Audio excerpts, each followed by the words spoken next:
Good morning, everyone. This is Sunday, March 26, 2017. We welcome you to our Sunday morning roundtable, and from the Plainfield Christian Science Church Independent, Plainfield, New Jersey, the United States of America. And this morning our subject is reality, golden text, Psalms 50. Out of Zion, the perfection of beauty, God hath shined. Now, for those of you who weren't here yesterday, we do have an excellent Bible study on the Bible section of this. There were a few questions we didn't answer very thoroughly because I was picking quite a bit about the woman in the Apocalypse.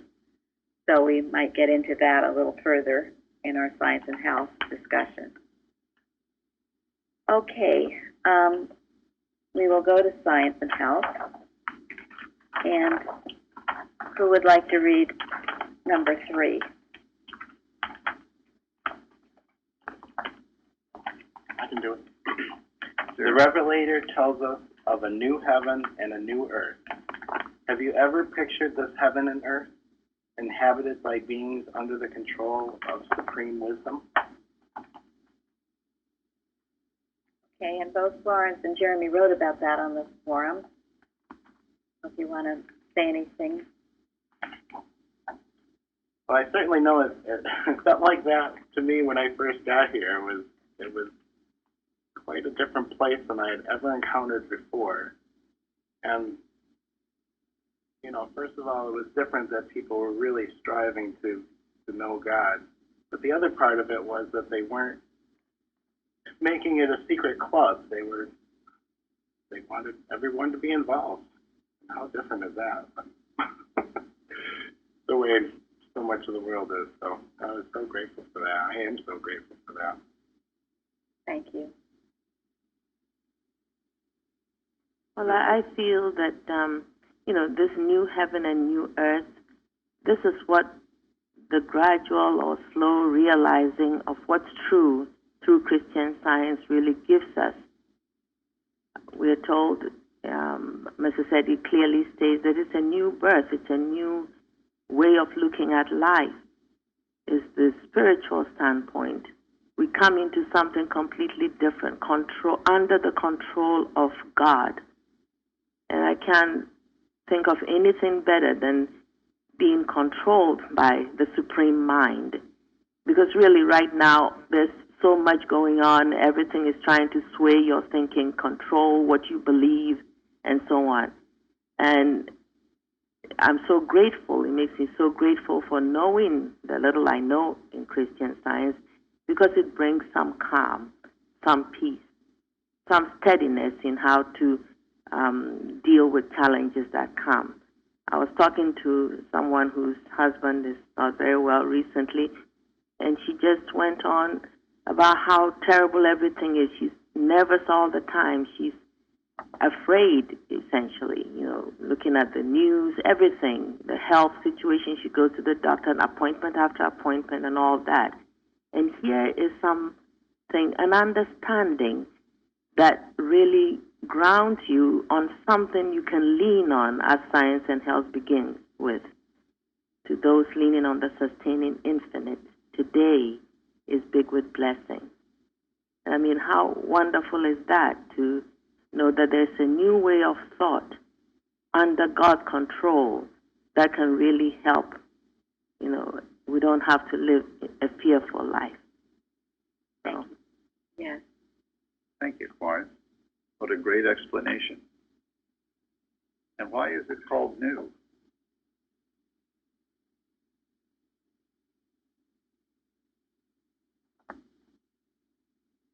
For someone who hasn't seen it until now, it's very refreshing. Although, how are we been? Yeah, it's new to mortal thought. It's not new to God. And as we grow, we should be seeing things new each day, shouldn't we? Sure. I mean, does this ever get boring? Do we ever get to a point where we know it all? No, this is the promise for each day. Each day should be new. Professor said, this is a quote, human understanding of truth is heaven. Thank you. Also, somewhere I was looking for it, he says, and I'm not sure if it's he, but it was down at the bottom of one of the pages of commentary. Instead of saying new, you say now. Now. Because it is now. It seems new to us, but that's because it's the constant revealing of the truth. But it is now. And Gary, you read. I want Gary to read 9, just that first, this paragraph. Just this paragraph. In Science and Health.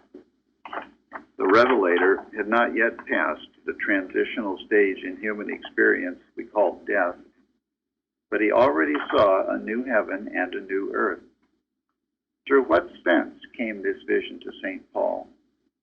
Not through the material visual organs for seeing, for optics are inadequate to take in so wonderful a scene. Were this new heaven and new earth terrestrial or celestial, material or spiritual? They could not be the former, for the human sense of space is unable to grasp such a view. The revelator was on our plane of existence, while yet beholding what the eye cannot see, that which is invisible to the uninspired thought. This testimony of Holy Writ sustains the fact in science that the heavens and earth to one human consciousness, that consciousness with which God bestows, are spiritual, while to another, the unillumined human mind, the vision is material. This shows unmistakably that what the human mind terms matter and spirit indicates states and stages of consciousness. Now, what's that saying? See what you're thinking? Yes. Yes.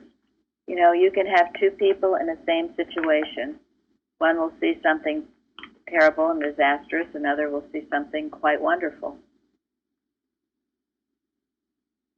What are you seeing? That's why that first question, have you ever pictured the world like that? We should be. I know at one time in my life, I was sick all the time. I was having relationship problems. I was depressed. I was anxious. That's all changed. Now, how did that change come about? Changing your thinking. Change my thinking. That's all I did was change my thinking. Think about that. Sometimes things are very oppressive and unhappy, and somebody makes you laugh, and that breaks it. Thank you. I once read a quote, and I can't remember who came up with it, but it went something like this. It says, we don't see things the way they are. We see things the way we are. Mm-hmm. Mm-hmm. It's all how we look at things, isn't it? So you can be in a terrible state at this moment, but if you truly imbibe what I'm saying, or what Mrs. Eddy is saying, I should say, and think about it and change your thought, you can be lifted up out of any situation, and I don't care how terrible it might seem to be, because my situation seemed very terrible to me at the time. I would say most nights I cried myself to sleep. And even when I was told some of these things at that time, I thought it was hardly believable.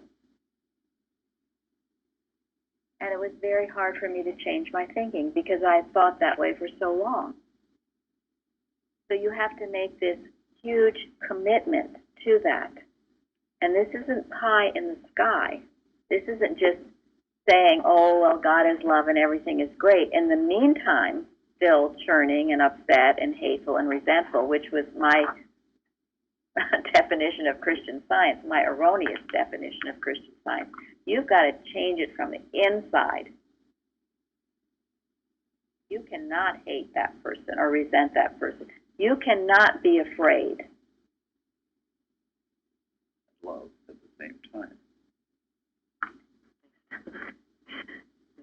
This is turning yourself inside out, upside down, shaking it all around and getting rid of all these beliefs. And then you don't complain when it doesn't change after 2 days of thinking what you call correct thinking. Mrs. Evans used to say, it took you a while to get into that situation. It might take you a while to get out of it. And every time you complain about it, what happens? Stop yourself or believe more in the evil. It's Yes. You reverse the goods you've already claimed in belief. And it also helped me, and maybe this helped me a tremendous amount, was to realize I was dealing with the Adam dream, all of this stuff, all the sickness, relationship problems. It was a huge belief in the Adam dream that God created something which he never did. So these are the states and stages of consciousness. We have many people who come to our church, and as I've said, some we don't know, some who just come to the website. They're all in different states and stages of consciousness. They're all taking this science on all different levels, and that's wonderful. Because even a seed, a little tiny seed as small as a mustard seed, has tremendous power. So it also does not mean that if you see someone in a big fancy house that seems to have a wonderful family and all of that stuff, that they are somehow more spiritual than you are. Because what is that? What is that assessment? Material, looking at the outward. Thank you. It is a material judgment, assessment. And the minute you do that, you're disobeying a commandment. Thou shalt not covet. You don't know. I was coming over, I was telling Gary, one night I was driving home and I saw this dear man. I think he was probably a waiter at some restaurant. He was on a bike, and not a fancy bike at all. He was going uphill home, I'm sure. I feel like weeping because it was dark, and I know he'd probably worked all day. And he was going home on this bike. And yet, we've heard another story of someone living in this huge fancy mansion with, children and having everything under the sun, so-called the best education. And what? Their children are a mess. One of them is emotionally disturbed and on drugs. The other one, alcoholic problems, a marriage, has a child, just had her child taken away from her. That family, looking at it on this material level, you think, wow, they've got everything. Without God, they've got nothing. Who is to say which is the happier? That dear man riding his bike up the hill after working all day. I would say he was happier. Without a doubt, I would say that. Than the family that seemed to have everything. You cannot judge, and we should not judge. And this person came to Gary saying, I need your God. My God isn't working. One in the rich. So that's why we cannot say there are so many people living in perhaps what we would say poverty who are happy, God-fearing, working hard, living good lives. We cannot make that judgment, and we should not. Again, states and stages, different levels of consciousness. And all that matters is your ability to see God has made. Change your thought. Christ consciousness. That time that I was so miserable, it wasn't that I was lacking a roof over my head and the other things. I was just a godless existence. That's what brings such despair.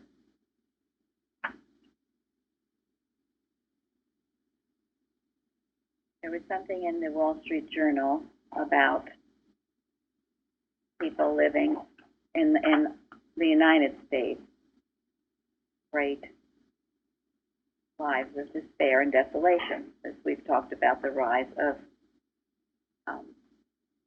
drugs trying to meet that need, which of course it does not. So Jeremy was an example of that. He lived in a depressed city, I would say, right, town. Oh, most definitely. Yeah. A lot of the factories or places had closed. People were out of work. He had been out of work, right? Lost his job. And then his wife kicked him out of their house. Hmm. Go ahead. Yeah, that was definitely a dark time for me. I know at that point I had already suffered from depression for quite a while. It's interesting because about 10 years earlier I had gone through a divorce, but I still had a job, so it didn't hit me as hard. But not having both, I really started to get some dark thoughts. Started to feel that it was just like the basic problem must have been me in all of this, you know. And then I started worrying about transferring that to my kids, and then I don't know, the not knowing the stand pointer at the door thought, I just really let all that come in. And it's interesting, this article that from the Wall Street Journal, it got me thinking about how when we use a checkbook, we balance it, and if we get low, we realize we have to work to get more money to keep balancing it, you know. But the balance that I had in my life then, at no point did I think, I need to get more good in my life to get get through this and get rid of it, and I don't know why I didn't pick that. So thank God that, I really thank God, because when I was at that low point, after years of not doing it, I finally, oh God, now's the time. I really need your help. And within just a few days, he brought me here. I'm grateful for that. Now look, now he laughs. I hear him on Thursday nights. We're here in church working, and I hear Jeremy in the print room with Carol and Sharon, and Jeremy's big booming laugh. He's just so darn happy. But when you're in that state, you think it will never end. You think that's all there is. I mean, he was suicidal. But that is not true, because God comes. Don't you know you've got a God that loves you and that wants to reveal himself to you? Because we do. It's never been taught that. I just would like to add something else. About a month ago, I had a dream that I was in this big room, and it was filling up with mud. And I could not get out of the room. And at some point, when the mud was really high, I realized it's just a dream. And so then I woke up, and I was so happy about that. And it really reminded me of that time, how it was just night and day from that dark time to coming here and learning about Christian Science and getting away from it. It's a wonderful thing that we can wake up from that dream. Exactly. I will occasionally have these horrible dreams. And then I will wake up and say, oh my gosh, it was just a dream. And so you can say that if your spot in life right now isn't the best. Not the truth. And God has a way out. He'll make a way in the wilderness. if you devote yourself entirely to this. You can't be half-hearted. Mrs. Eddy has said this. You can't smatter yourself and think, well, I'll try this today and something else tomorrow. It's got to be this commitment to it. So now there is an example of God's love healing this situation, which was described in the Wall Street Journal, and which so many are turning to drugs for and not finding the answers. Of course not. So if it can be for one, it can what? For all. Be for all. Yes. And we pray this every day, that this God's love goes out. And more people are finding God in some way or another. The leaven of truth that we talked about yesterday. The leaven of truth working. And man's extremity is God's opportunity.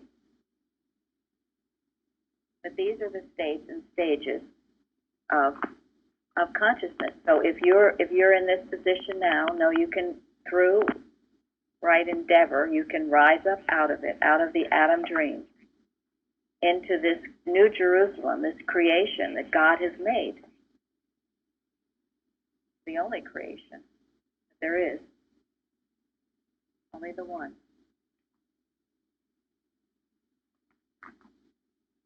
Any comments?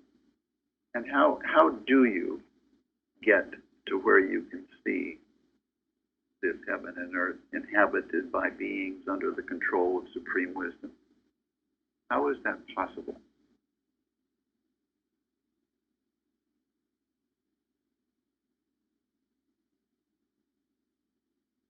Mrs. Eddy says on page 209 in Science and Health that you have to prepare your thoughts. Thank you. That's very true. Yeah. And how do you prepare how do you prepare your thoughts? You have to be honest and pure.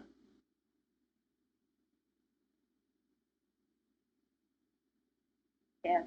Absolutely. Well, the teaching we have here is helping me preparing my thought. Well, that's good. Right? That's all good.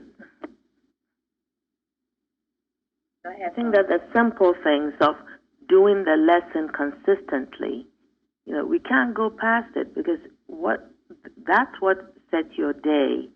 And I know it's difficult in the beginning, every time something comes up, well, you have to do that first.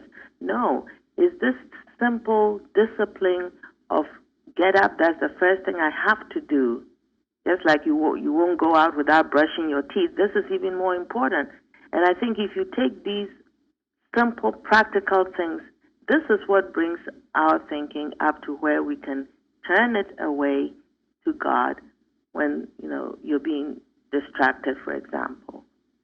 And that helps now in gradually feeling the love that is being revealed to you. Thank you. Thank you. Yes, and this is all essential for preparing the thought. And then what happens when your thought is prepared? You go out into the world, you do your thing, then what happens?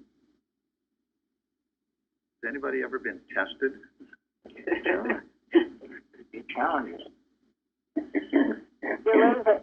You lose it sometimes, quite often. Well, you're tested as to whether you're going to be obedient to the still small voice. Because when you prepare your thought, what are you preparing it for? Go out and live one's life. You're preparing it to listen for that still small voice of truth that is always speaking to you. And if you can hear it, then the next step is to obey it, isn't it? Isn't that the challenge that's the challenge I face every day. When my thought's prepared and the still small voice is speaking to me, then my choice is, do I obey it or do I ignore it? And if I obey it, then I start to see things clearly.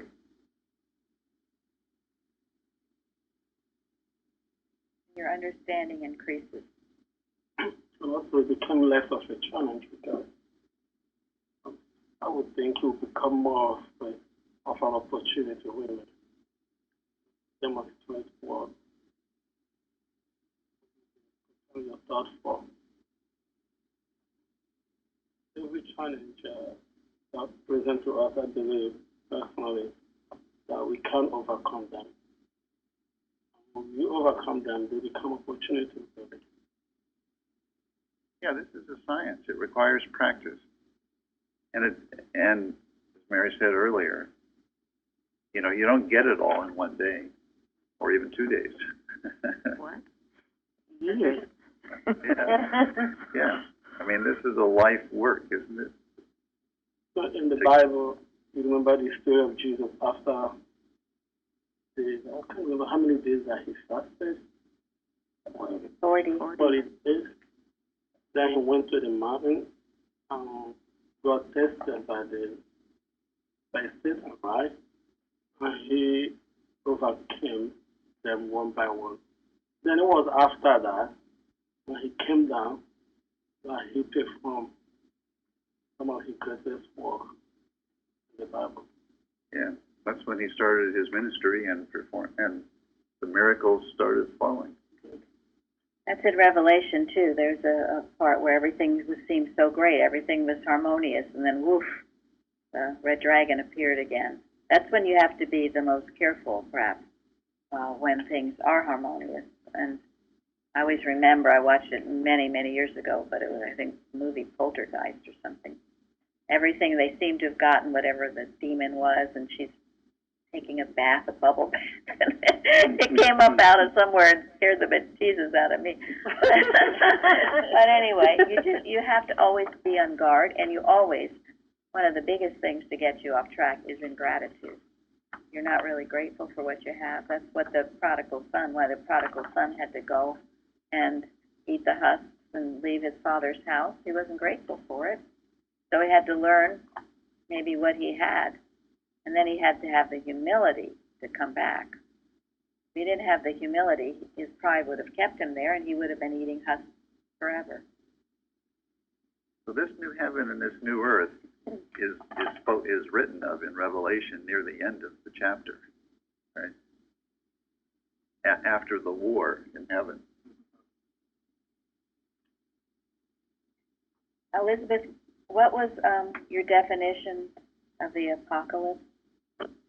2 definitions. Well, I've always thought of it as a disaster or some kind of destructive event. And I know my kids think of that way, like the zombie apocalypse. But it means the revealing or uncovering of something.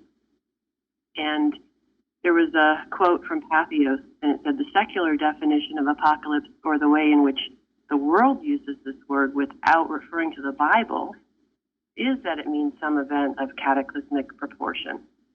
But if you're looking at the Bible, it's a curtain or veil that's lifted, so you can see what's being disclosed, and that's what Revelation is. Thank you very much. And that's what all this should be, so that you understand the mysteries of Revelation. As Linda read yesterday, it's one of Mrs. Eddy's favorite Sermon on the Mount, Revelation.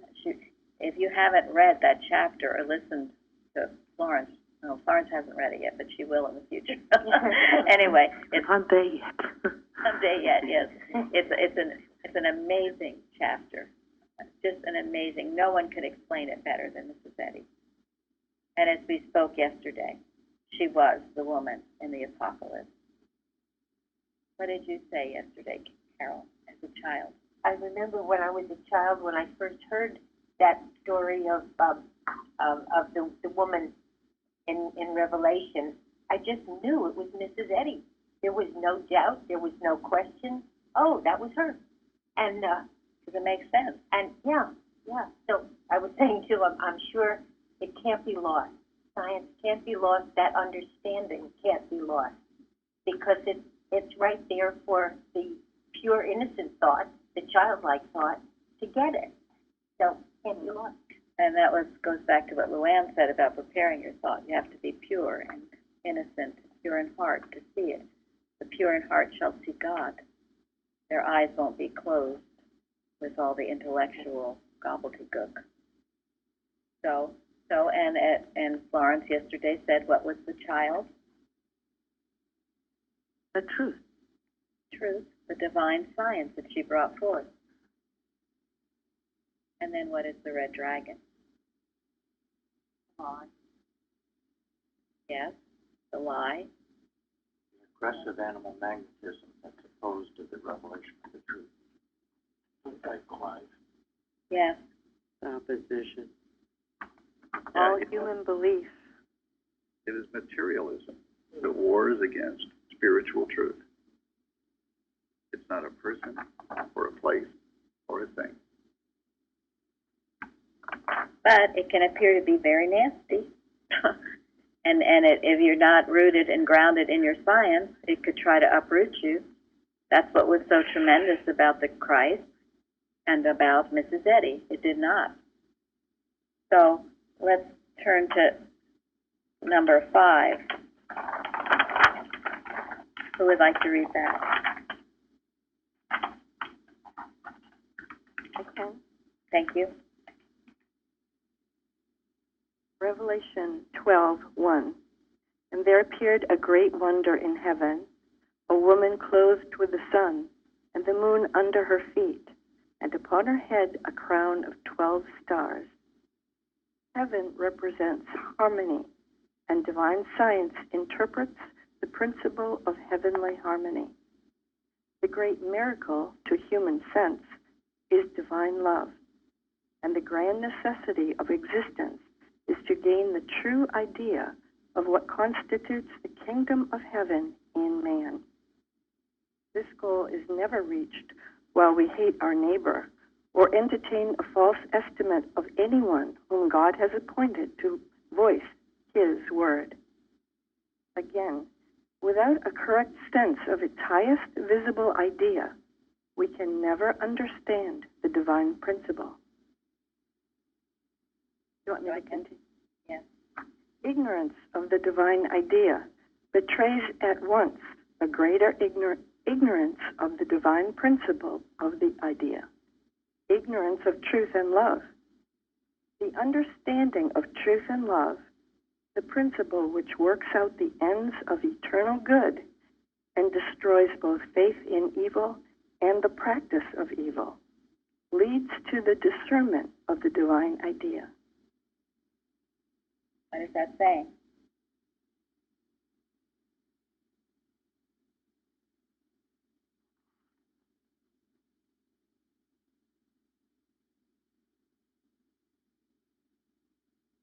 We better recognize and appreciate God's messengers who are with us right here and now if we ever want to have any kind of a concept of who and what God is. If we don't, we've lost it.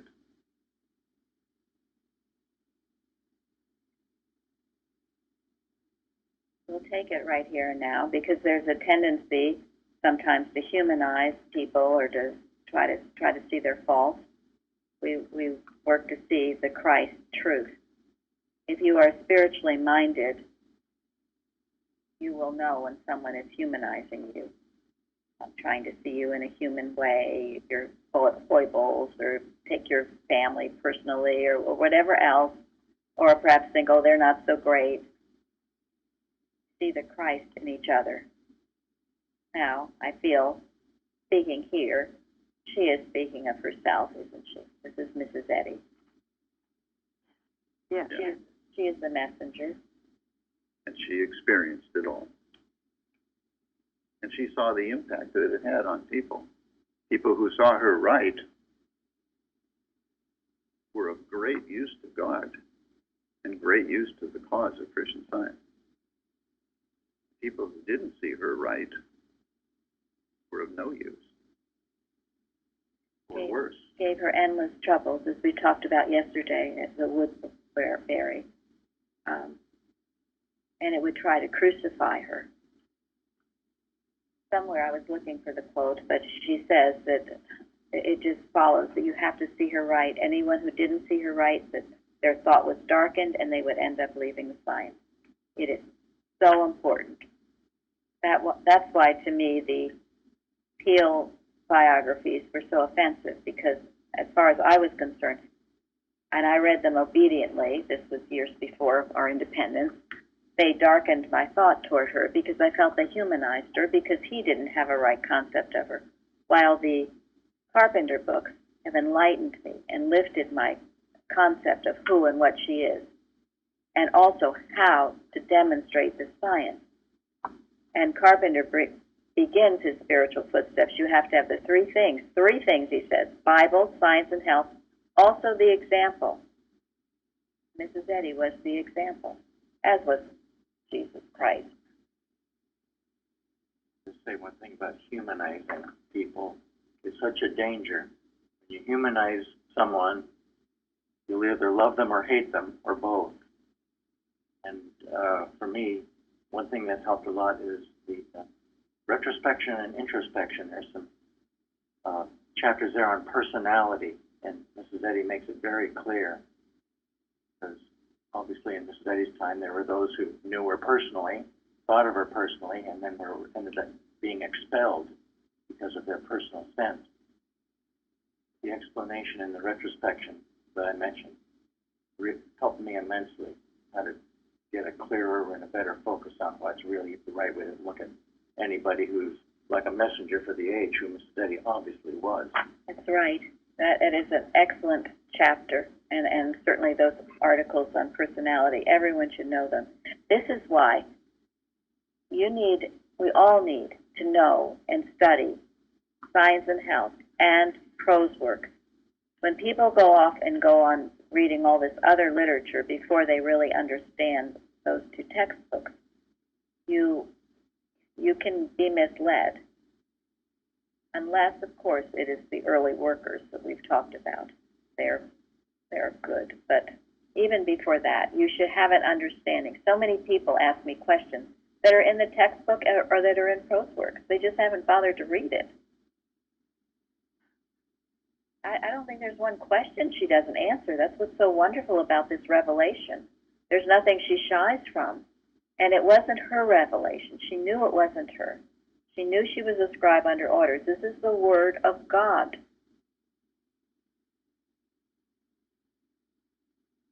I think when one is very unspiritual, like I myself was, though, that one can read it and not understand or believe it.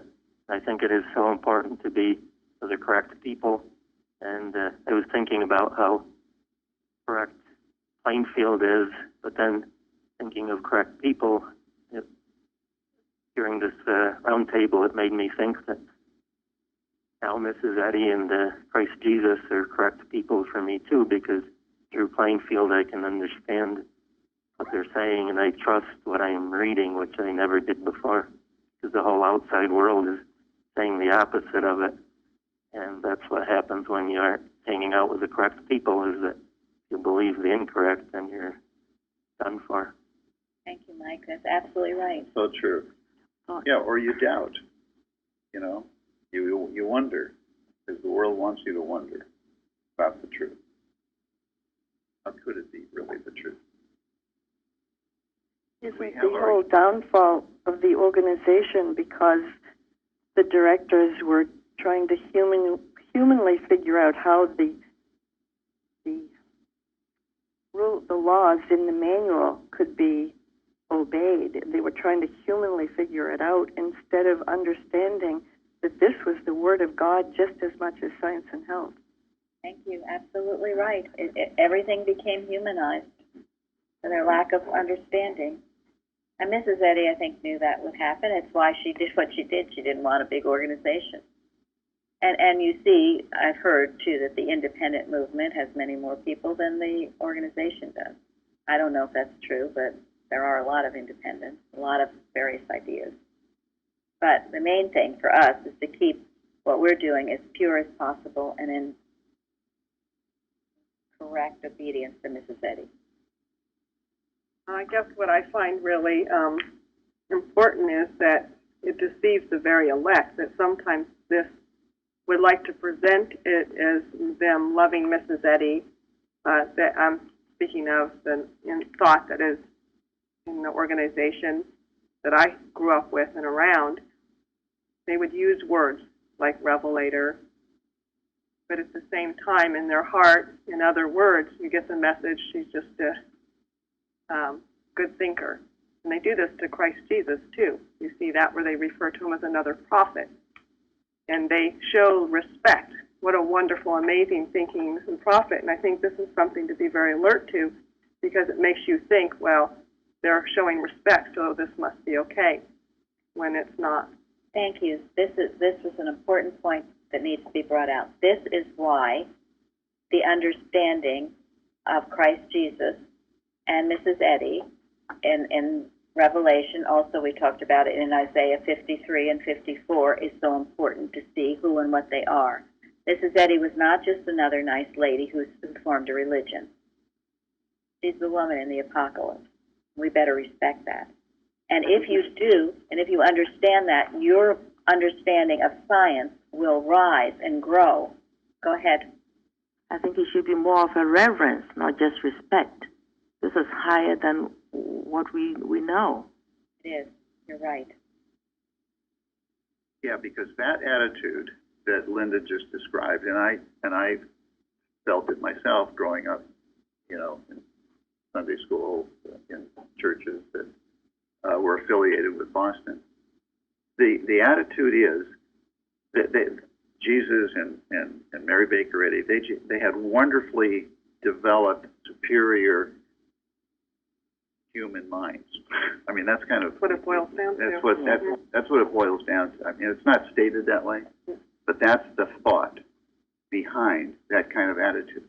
And so we should aspire to have a more cultivated, more developed human mind. And that's what's going to heal. That's what's going to make our lives wonderful. Well, sorry, folks. That's wrong. That's not where it's at.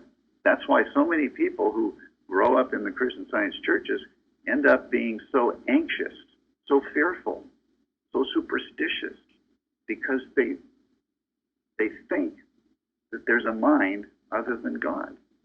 And what did Jesus say to his disciples at the end there? If ye love me, what? Keep my commandments. Keep my commandments. And what does Mrs. Eddy say about Jesus' ability to heal? It was his obedience to God.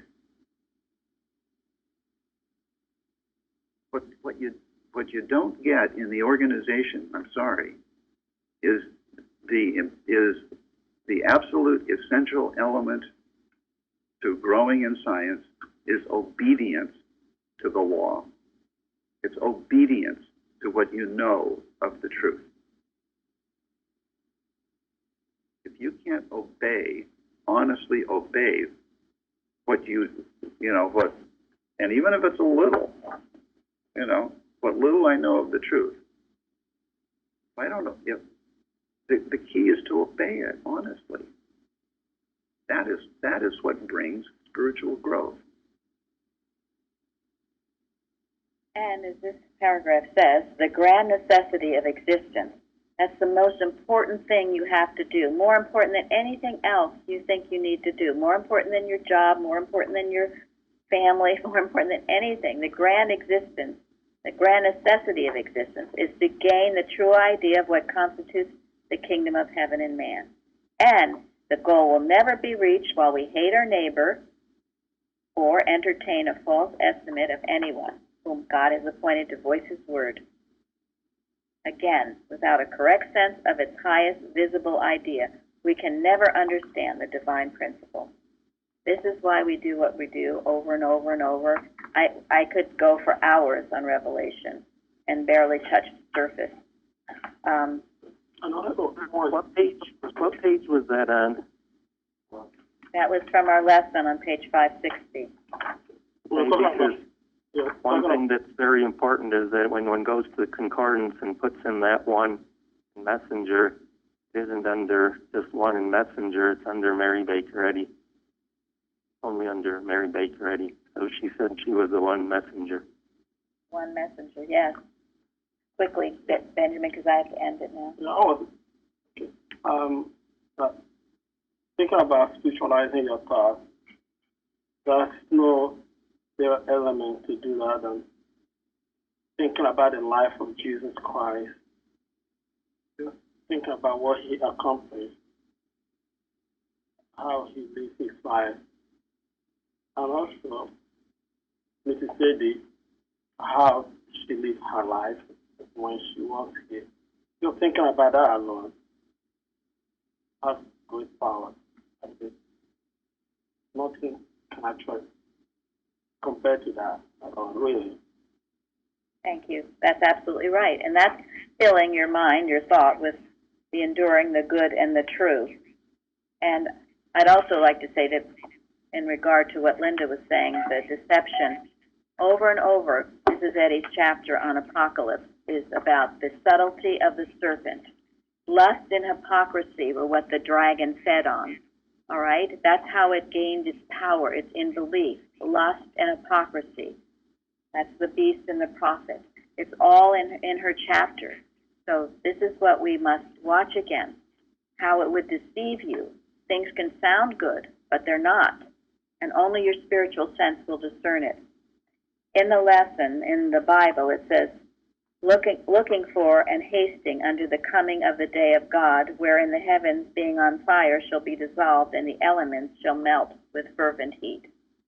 Okay, we had some of this in a watch the other night when we were discussing or praying about nuclear war. It's on page 192 of Spiritual Footsteps. And I want to close with a few things here because it's most important that you understand this. The following statements by our leader contain a thought that is not self-evident upon casual reading. What did she mean by the internal fire of malice? Quote, we are told the world will be destroyed. How? By malice, by cyclones, electricity, and be burned up.